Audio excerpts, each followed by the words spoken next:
Let's move on to the shit show called Solana.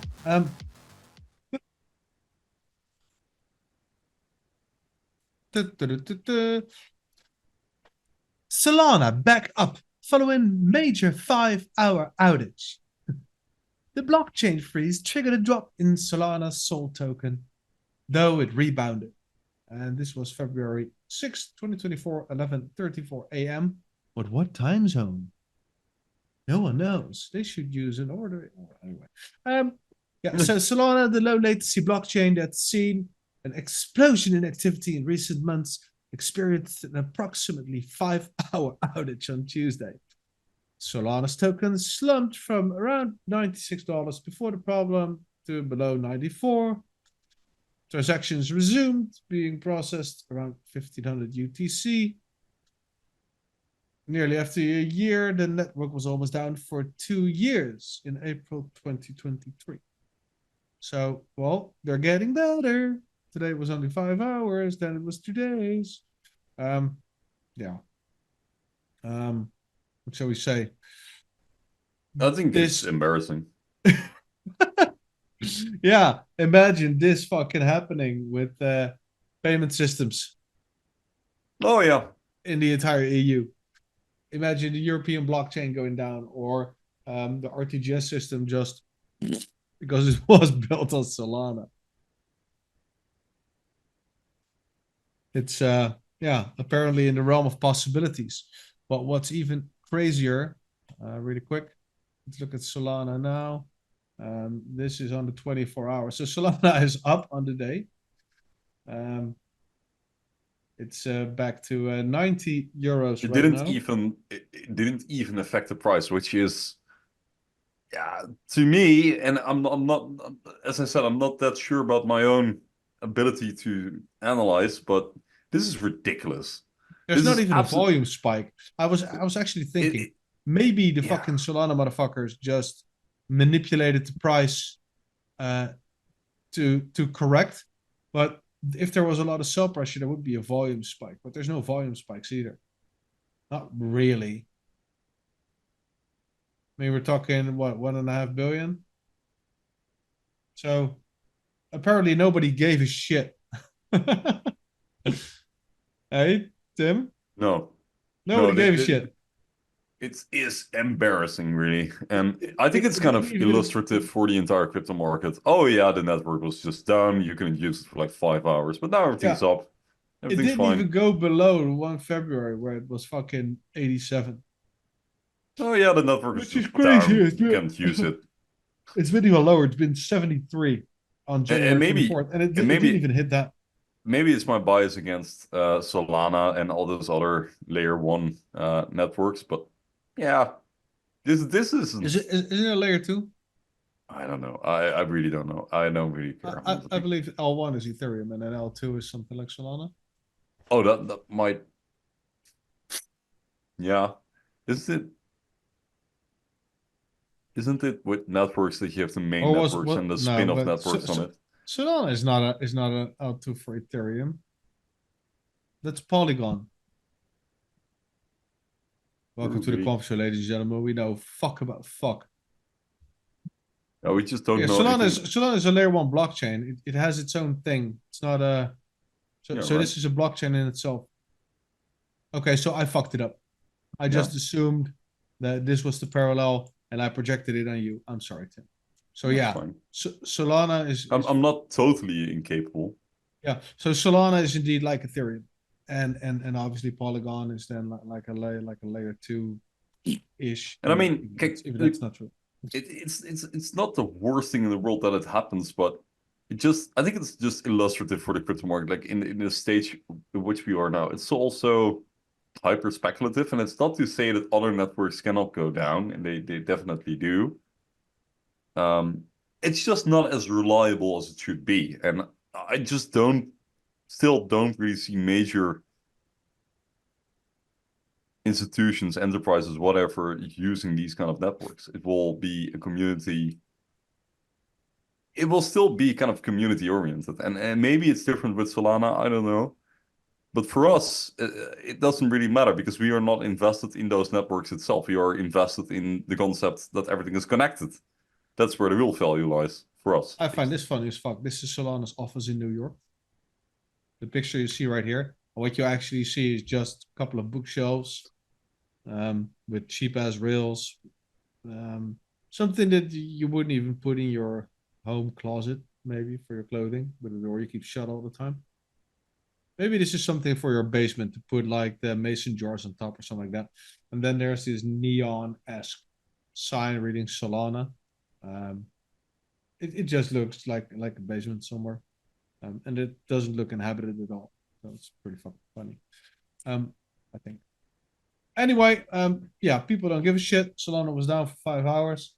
2 days last year. Yeah. Now it's back up, so nothing happened. Let's pump it.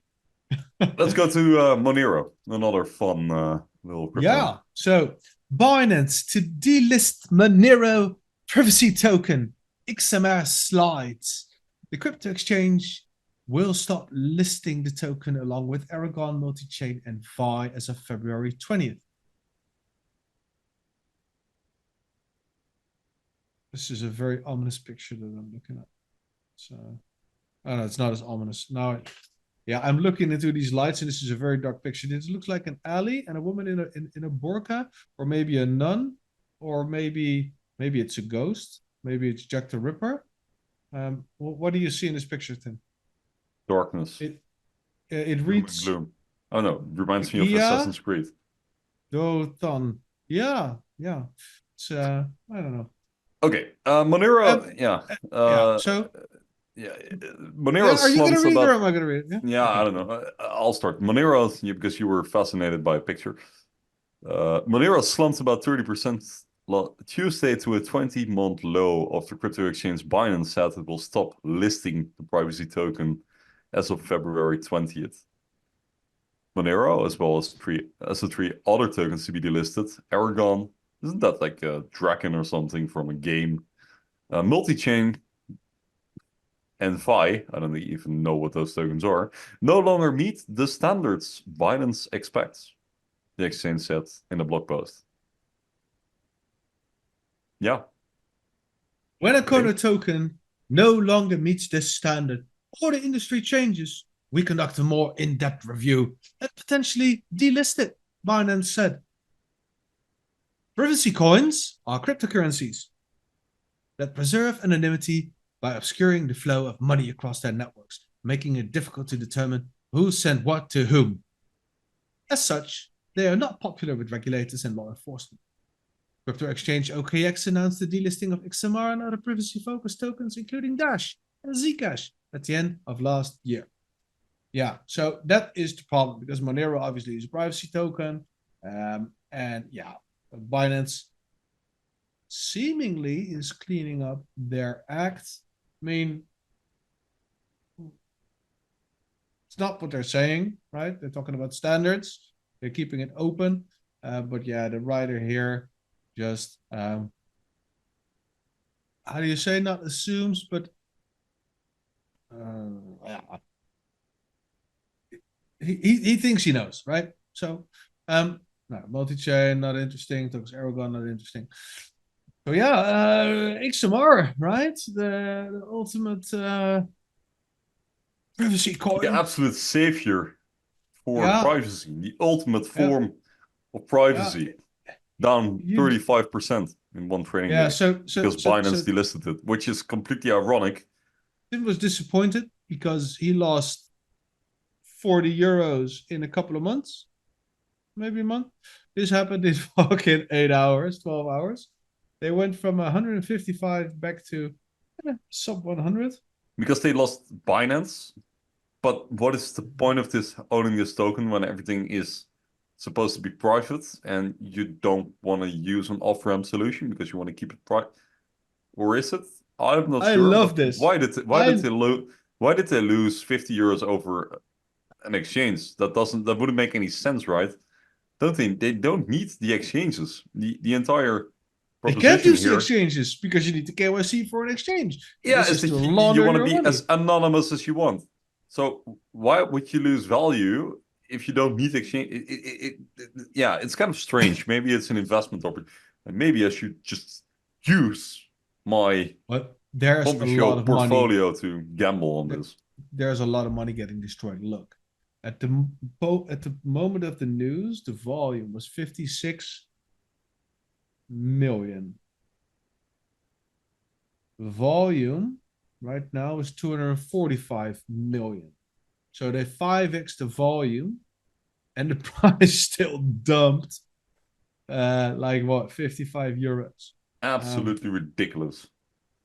Yeah, but and then somebody said, yeah, okay, so because of this, right, all the publicity, Monero will gain in popularity. Also, in the future, because it is delisted, it will gain popularity. The more rules turn up, the more the popularity will grow. Which was an interesting argument, I think, or an interesting point. It's not an argument. But if something like this gets delisted, the people that still want to use these type of coins, they will, right? People that want to use ledgers do. But the vast majority of people coming into crypto already struggle just to set up a fucking MetaMask because there's so much stress and so much risk. How many people do you think will buy this if it is not readily available on exchanges? Who will find a fiat on ramp to put their money they need to launder, right? Let's just argue that they do it for maybe for privacy or whatever, but you need to put your money somewhere, or you need to upload it somewhere to get it into this, right? That takes some doing. Then the money just disappears. So you throw it in, and it seems like it's gone. And eventually, if you want to spend it, you need to take it out the market again. If all the on and off ramps, the legal on and off ramps, are closed, then that's a problem. That creates a whole heap of new stuff. Let's say you put in 1 million now. You put in 1 million, and then in 10 years, the token appreciated in value, and you want to pull out 10 million. You can't even spend the 10 million because you cannot account for what it came from. How are you going to withdraw that? Just using shit like this in most countries in the Western world with other regulation coming out creates a lot more fucking problems than it solves, I think. And especially if it's not available on exchanges anymore. So I think driving this underground will not increase the popularity. Same as that Bitcoin wasn't more popular when it was only available or usable on the dark web than it is now. It's just silly to me. Anyway, yeah, I don't know. It's kind of this weird contradiction of the crypto markets. On the one hand, we want broad institutional adoption and broad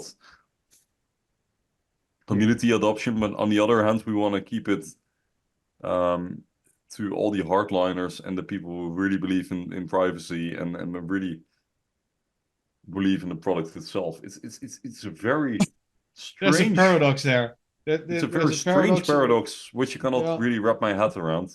Which I think will eventually come to an. I'm not sure because like the stupidity in this market is insane, but I think it will eventually not necessarily pay off as well as the theory is.